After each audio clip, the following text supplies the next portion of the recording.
അപ്പോൾ നമുക്കിന്ന് വെട്ട് കേക്ക് എങ്ങനെ ഉണ്ടാക്കണേന്ന് നോക്കാം. ഇതൊരു നാടൻ പലഹാരമാണ്. നമുക്ക് ഈ ചായക്കടയിൽ അല്ലെങ്കിൽ തട്ടുകടയിലൊക്കെ കാണാൻ പറ്റുന്ന ഒരു എന്താ പറയാ ഒരു സ്നാക്കാണ് വെട്ട് കേക്ക്. നിങ്ങൾക്ക് കഴിച്ചിട്ടുണ്ടാവും ചെറുപ്പത്തിലൊക്കെ. നമ്മുടെ നൊസ്റ്റാൾജിക് ആയുള്ള റെസിപ്പിയാണ്. അപ്പോൾ നമുക്കിത് എങ്ങനെയാണ് തയ്യാറാക്കണേ എന്നുള്ളത് നോക്കാം. അതിനായിട്ടൊരു ബൗൾ എടുക്കാം.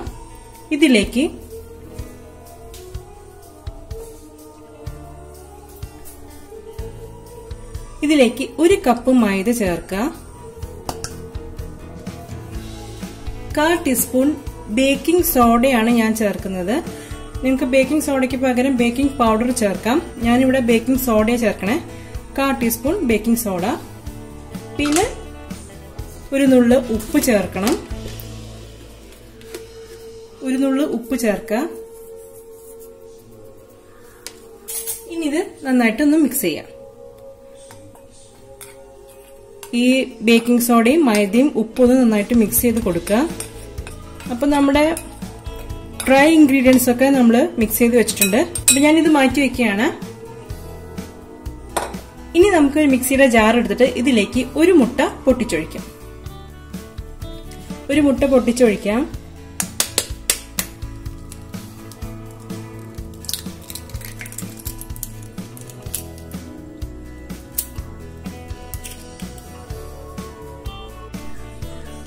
അപ്പൊ നമ്മളൊരു മുട്ട പൊട്ടിച്ചൊഴിച്ചു. ഇനി ഇതിലേക്ക് 1/2 കപ്പ് പഞ്ചസാര. ഇത് പൊടിക്കാത്ത പഞ്ചസാരയാണ് ഞാൻ ചേർക്കണേ.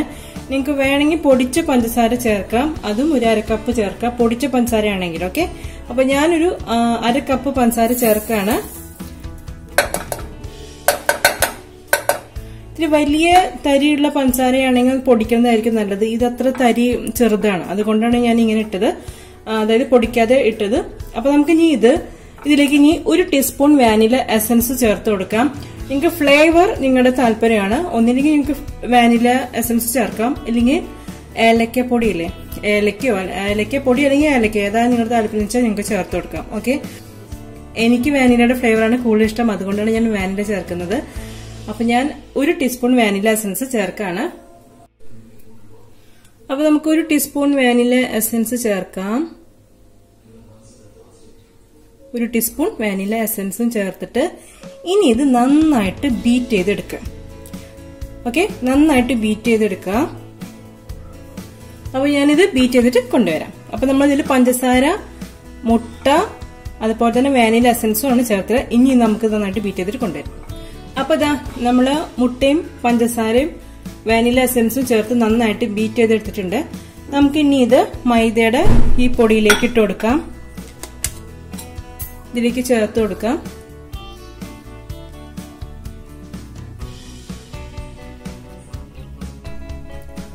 അപ്പൊ നമ്മൾ മുട്ടയുടെ കൂട്ട് ഇതിലേക്ക് ചേർത്ത് കൊടുത്തിട്ടുണ്ട്.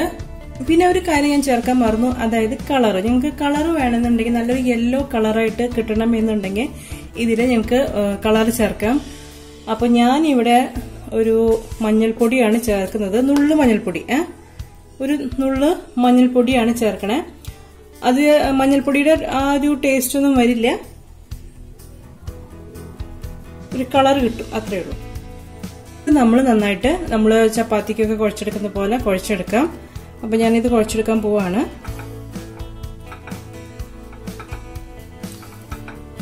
നമ്മളിതിൽ വെള്ളം ചേർക്കില്ല. ഇനി അഥവാ നമുക്ക് മിക്സ് ചെയ്യുമ്പോൾ വെള്ളത്തിന്റെ അംശം കുറവ് തോന്നുന്നുണ്ടെങ്കിൽ നിങ്ങൾക്ക് പാല് ചേർത്ത് കൊടുക്കാം. അതും അധികം ചേർക്കരുത്, 1 ടേബിൾ സ്പൂൺ. അത് നോക്കിയിട്ട് വേണം ചേർക്കാൻ. അധികം വെള്ളത്തിന്റെ അംശം കൂടാൻ പാടില്ല, അതാണ് ഇതിന്റെ ഒരു കണക്ക്. അതായത് വെള്ളം ഒട്ടും ചേർക്കാൻ പാടില്ല ശരിക്കും. അപ്പൊ ചേർക്കാൻ നിങ്ങൾക്കിപ്പോ കുഴക്കുന്ന സമയത്ത് മാവ് കട്ടിയായിട്ട് തോന്നുന്നുണ്ടെങ്കിൽ പാല് ചേർത്ത് കൊടുത്താൽ മതി. അതായത് 1 ടേബിൾ സ്പൂണോ 2 ടേബിൾ സ്പൂണോ ആയിട്ട് ചേർത്ത് കൊടുത്താൽ മതി. ഓക്കെ, അപ്പൊ ഞാനിതൊന്ന് കുഴക്കട്ടെ. ഇനി നമുക്കിതിലേക്ക് കണ്ടില്ലേ, ഇതിങ്ങനെ ചെറിയൊരു സ്റ്റിക്നെസ് ഉണ്ട്. ആ കുഴപ്പമില്ല. ഇതുപോലെ തന്നെ ഒരു ചെറിയ സോഫ്റ്റ് ആയിട്ടുള്ളൊരു ഡൗ ആണ് വേണ്ടത്. അതായത് നമുക്ക് സോഫ്റ്റ് ആയിട്ടുള്ള മാവ് ആണ് കുഴച്ചെടുക്കേണ്ടത്. വല്ലാണ്ട് കട്ടിയാവാനും പാടില്ല, എന്നാൽ വല്ലാണ്ട് ലൂസ് ആവാനും പാടില്ല. അപ്പൊ നമുക്ക് ഇനി ഇതിലേക്ക് ഒന്നില്ലെങ്കിൽ നിങ്ങൾക്ക് ഓയിൽ ഒഴിച്ചു കൊടുക്കാം. ഞാനിവിടെ 1 ടേബിൾ സ്പൂൺ നെയ്യാണ് ഒഴിച്ചു കൊടുക്കുന്നത്. 1 ടേബിൾ സ്പൂൺ നെയ്യ്. ഞാൻ പറഞ്ഞു നിങ്ങൾക്ക് വേണമെങ്കിൽ ഓയിൽ യൂസ് ചെയ്യാം. ഞാൻ നെയ്യ് അല്ലെങ്കിൽ ബട്ടർ ആണെങ്കിൽ അങ്ങനെയായാലും മതി. 1 ടേബിൾ സ്പൂൺ ബട്ടർ ചേർത്താലും മതി. ഓക്കെ,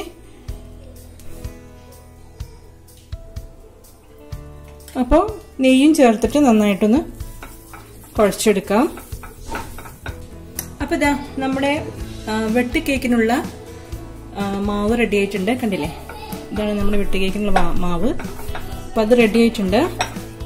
ചെറിയൊരു സ്റ്റിക്നെസ് ഉണ്ടാവും, എന്നാലും കുഴപ്പമില്ല. പക്ഷെ വെള്ളം നമ്മൾ പറഞ്ഞു, വെള്ളം ചേർക്കരുത്. നിങ്ങൾക്ക് ഇനി പൊടി നമ്മൾ മുട്ടയൊക്കെ ചേർത്തിട്ട് കുഴയ്ക്കുന്ന സമയത്ത് വെള്ളം അതായത് വെള്ളത്തിന്റെ അംശം കുറവുണ്ടെന്ന് തോന്നുകയാണെങ്കിൽ പാല് ചേർത്ത് കൊടുക്കാം. അതോ 1-2 ടേബിൾ സ്പൂൺ നോക്കിയിട്ട് വേണം ചേർക്കാനായിട്ട്, കൂടാൻ പാടില്ല. ഓക്കെ, ഇതിന്റെ കൺസിസ്റ്റൻസി ഭയങ്കര സോഫ്റ്റ് ആവാനും പാടില്ല, എന്നാൽ ഭയങ്കര ഹാർഡ് ആവാനും പാടില്ല.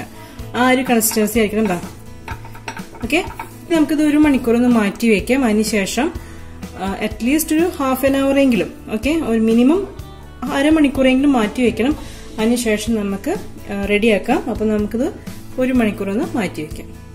അപ്പൊ നമ്മൾ മാവ് കുറച്ചു നേരം മാറ്റി വെച്ചിട്ടുണ്ടായിരുന്നു. നിങ്ങൾക്കിത് കുഴയ്ക്കുന്ന സമയത്ത് വല്ലാണ്ട് ഇങ്ങനെ കൈമുട്ടുന്നുണ്ടെങ്കിൽ നിങ്ങൾക്ക് പൊടി ചേർത്തിട്ട്, അതായത് മൈദപ്പൊടി ചേർത്തിട്ട് തന്നെ മിക്സ് ചെയ്തെടുക്കാം. അപ്പോൾ മൈദപ്പൊടി ചേർത്ത് കൊടുത്ത് മിക്സ് ചെയ്തെടുക്കുമ്പോൾ വല്ലാണ്ട് ഹാർഡ് ആകാനും പാടില്ല കേട്ടോ കുഴച്ച് വരുമ്പോൾ. ഇനി അഥവാ 1 ടേബിൾ സ്പൂൺ ഇട്ട് 2 ടേബിൾ സ്പൂൺ ഇട്ടിട്ടും ചെറിയൊരു സ്റ്റിക്നെസ് ഉണ്ടെങ്കിൽ തന്നെയും നിങ്ങൾക്ക് ഒന്നില്ലെങ്കിൽ ഓയിൽ, നമ്മളിപ്പോൾ ഇതിൽ നെയ്യ് ചേർത്ത് മിക്സ് ചെയ്തില്ല, അതുപോലെ നെയ്യോ ഓയിലോ ചേർത്തിട്ട് മിക്സ് ചെയ്തിട്ട് നന്നായിട്ടൊന്ന് കുഴച്ചെടുത്ത് കഴിഞ്ഞാൽ ആ ഒട്ടലൊന്ന് മാറി കിട്ടും. ഓക്കെ, എനിക്ക് പാല് ചേർക്കേണ്ട ആവശ്യം വന്നിട്ടില്ല. ഇതിൽ തന്നെ നല്ലൊരു സ്റ്റിക്നെസ് ഉണ്ടായിരുന്നു. പിന്നെ ഞാൻ പൊടി ചേർത്തിട്ടാണ് പിന്നെ മിക്സ് ചെയ്തിട്ട് പിന്നെ നെയ്യും കൂടി ചേർത്തിട്ടാണ് നന്നായിട്ട് മിക്സ് ചെയ്ത് എടുത്തിരിക്കുന്നത്. നമുക്കിതൊരു സിലിണ്ടറിക്കൽ ഷേപ്പായിട്ട് എടുക്കാം. അപ്പോൾ നമുക്ക് നോക്കാം. അപ്പൊ നമുക്കിനി മാവ് ഇതിന്ന് എടുക്കാം. ഒന്നുകൂടി നന്നായിട്ടൊന്ന് കുഴച്ചെടുക്കാം.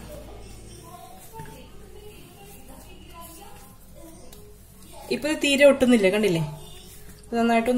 ഒന്നും കൂടി നന്നായിട്ടൊന്ന് മിക്സ് ചെയ്തിട്ട് നമുക്കിതൊരു സിലിണ്ടറിക്കൽ ഷേപ്പ് ആയിട്ട് എടുക്കാം. ഒരു ഭാഗം കനം കൂടിയും ഒരു ഭാഗം കനം കുറച്ച് അങ്ങനെ എടുക്കരുത്, ഒക്കെ സെയിം ലെവലായിട്ട് എടുക്കണം.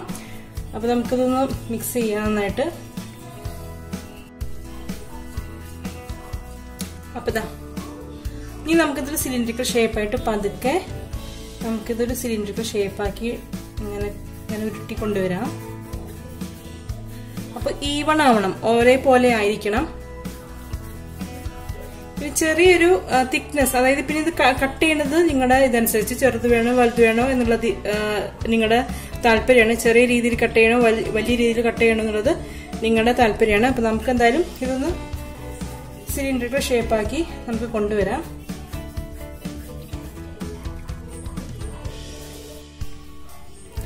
അപ്പൊ നമ്മൾ ഇതുപോലെ ഇങ്ങനെ നീളത്തിൽ നമ്മൾ ഒന്ന് എന്താ പറയാ റോൾ ചെയ്തെടുക്കുക. അപ്പൊ ഒരു സിലിണ്ടറിക്കൽ ഷേപ്പ് ആയിട്ടുണ്ട്. നിങ്ങൾക്ക് വേണമെങ്കിൽ ഈ സൈഡ് വേണമെങ്കിൽ കട്ട് ചെയ്തെടുക്കാം, ഒരു ഷേപ്പ് ആക്കാം. വേണമെങ്കിൽ ചെറുതായിട്ടൊന്ന് ഈ സൈഡ് ഒന്ന് കട്ട് ചെയ്ത് കൊടുക്കാം.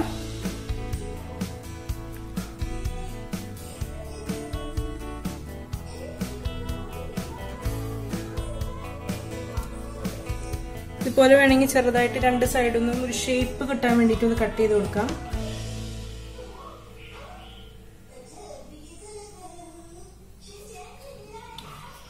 ഓക്കെ, ഇനി നിങ്ങൾക്ക് ഇത് എത്ര വേണം, അതായത് വലുപ്പം എത്ര വേണം എന്നുള്ള അനുസരിച്ച് നിങ്ങൾ കട്ട് ചെയ്യാം. ഒന്നില്ലെങ്കിൽ ഇത്ര വെച്ചിട്ട് കട്ട് ചെയ്യാം, അപ്പൊ ഇത്തിരി വലിപ്പുണ്ടാവും. അല്ലെങ്കിൽ ഇത്ര വെച്ച് കട്ട് ചെയ്യാം, അപ്പൊ ചെറുതാവും. അത് നിങ്ങളുടെ താല്പര്യമാണ്. വലുത് വേണോ ചെറുത് വേണോ എന്നുള്ളത് നിങ്ങളുടെ താല്പര്യമാണ്. അപ്പൊ ഞാൻ എന്തായാലും ഈ ഒരു ഇതിൽ ഞാൻ കട്ട് ചെയ്യാണ്. എനിക്ക് ചെറിയതാണ് ഇഷ്ടം. അപ്പൊ നിങ്ങൾക്ക് ഒരു വലിയ ടൈപ്പ് ആണെങ്കിൽ വലിയ രീതിയിൽ കുറച്ചുകൂടി നീക്കിയിട്ട് കട്ട് ചെയ്യാം. ഓക്കെ, അപ്പൊ ഞാനൊരു ചെറിയ ഇതിൽ കട്ട് ചെയ്യാണ്.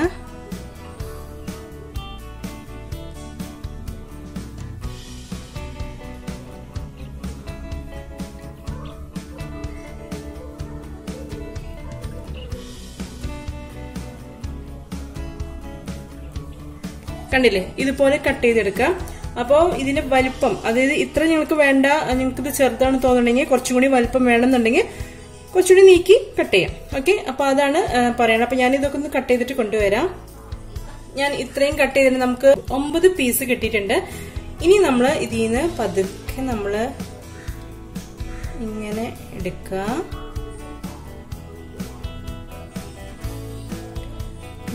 പതുക്കെ എടുക്കാം. പതുക്കെ എടുത്തിട്ട് ഇനി നമ്മൾ ഇത് എന്താ ചെയ്യണമെന്ന് വെച്ചാല് ഇത് വെട്ട് കേക്ക് എന്ന് പറയുമ്പോൾ ഇതിനൊരു വെട്ടുണ്ടാവും, ഒരു കട്ടിങ് ഉണ്ട്. ആ കട്ടിങ് നമ്മൾ കൊടുക്കുകയാണ് ചെയ്യണേ. അത് നമ്മൾ പതുക്കെ കട്ട് ചെയ്യണം. അതായത് വല്ലാണ്ട് താന്നു പോകരുത്, അതായത് ഫുള്ളായിട്ട് കട്ട് ചെയ്യാൻ പാടില്ല. അപ്പൊ ഇത് 4ആയിട്ട് പോകും. നമ്മൾ ഫ്രൈ ചെയ്തെടുക്കുമ്പോൾ 4ആയിട്ട് പോകും. അപ്പൊ 1/4 ഭാഗം വരെയെങ്കിലും നമ്മൾ കട്ട് ചെയ്തെടുക്കുക. അതൊരു ഇങ്ങനെ ആയിട്ട്, അതായത് പ്ലസ് ആയിട്ട് കട്ട് ചെയ്യാം, അല്ലെങ്കിൽ ഇങ്ങനെ ക്രോസ് ആയിട്ട് കട്ട് ചെയ്യാം. അത് നിങ്ങളുടെ താല്പര്യമാണ്.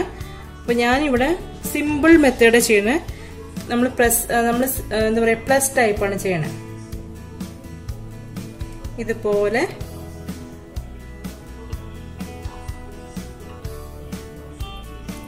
കണ്ടില്ലേ?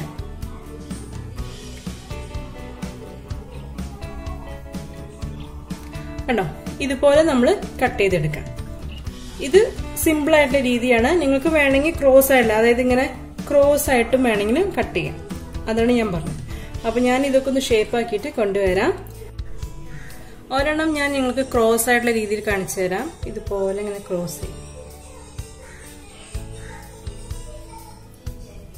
ഇതുപോലെ ക്രോസ് ചെയ്തിട്ട് കട്ട് ചെയ്യാം.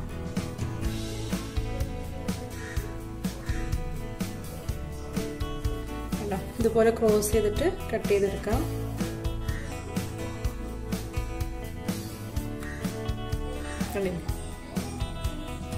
നമ്മള് ഷേപ്പാക്കി എടുത്തിട്ടുണ്ട്. ഇനി നമുക്ക് ഇത് ഫ്രൈ ചെയ്തെടുക്കാം. ഫ്രൈ ചെയ്യുമ്പോൾ എനിക്ക് പറയാനുള്ളത്, ഓയില് വല്ലാണ്ട് ചൂടാവാനായിട്ട് പാടില്ല. ലോ ഫ്ലെയിമിൽ ഇട്ടിട്ട് വേണം ഇത് ഫ്രൈ ചെയ്തെടുക്കാനായിട്ട്. ഇല്ലെങ്കിൽ എന്തുണ്ടാവും വെച്ചാൽ ഇതിന്റെ പുറം ഭാഗം നന്നായിട്ട് മുരിഞ്ഞു വരും, അതായത് കുക്കായി വരും, ഉള്ളു കുക്കാവില്ല. അപ്പൊ അത് കാരണം ഇത് സത്യം പറഞ്ഞാൽ പെട്ടെന്ന് പുറം ഭാഗം, അതായത് ഈ ഔട്ടർ പോർഷൻ പെട്ടെന്ന് കുക്കാവും, ഫ്രൈ ആയി വരും. ഓക്കെ, അപ്പോ നമ്മൾ ലോ ഫ്ലെയിമിൽ ഇട്ടിട്ട് വേണം ഇത് ഫ്രൈ ചെയ്തെടുക്കാനായിട്ട്. ഇനി നമുക്കിതൊന്ന് ഫ്രൈ ചെയ്തെടുക്കാം. അപ്പൊ നമ്മള് ഒരു പാത്രം വെച്ച് അതിൽ ഓയിൽ ഒഴിച്ചിട്ടുണ്ട്. അതൊന്ന് ചൂടായിട്ടുണ്ട്. നമുക്ക് ഇനി ഇതിലേക്ക് ഇട്ട് കൊടുക്കാം.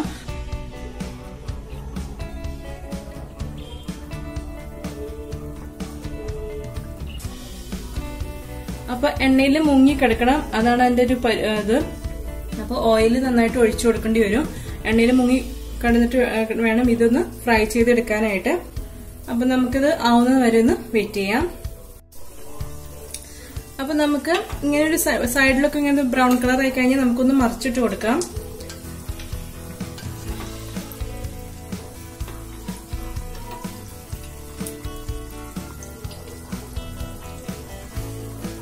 കണ്ടില്ലേ, ഒരു ബ്രൗൺ കളർ വന്നത് കണ്ടോ? ഇതുപോലെ നമ്മൾ ഫ്രൈ ചെയ്തെടുക്കുക. പതുക്കെ ചെറിയ തീയിലിട്ടിട്ട് ഫ്രൈ ചെയ്യാം. ഓക്കെ, അപ്പോ നമ്മുടെ വെട്ട് കേക്ക് ഇവിടെ റെഡി ആയിട്ടുണ്ട്. കണ്ടില്ലേ? നമുക്കിനി ഇത് കോരി എടുക്കാം. കണ്ടോ?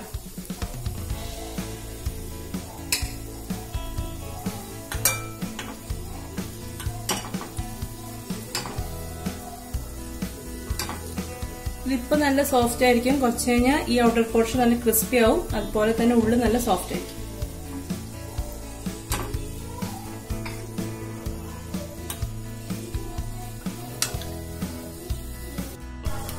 അപ്പൊ നമ്മൾ സെക്കൻഡ് ട്രിപ്പ് ഇട്ടിട്ടുണ്ടായിരുന്നു.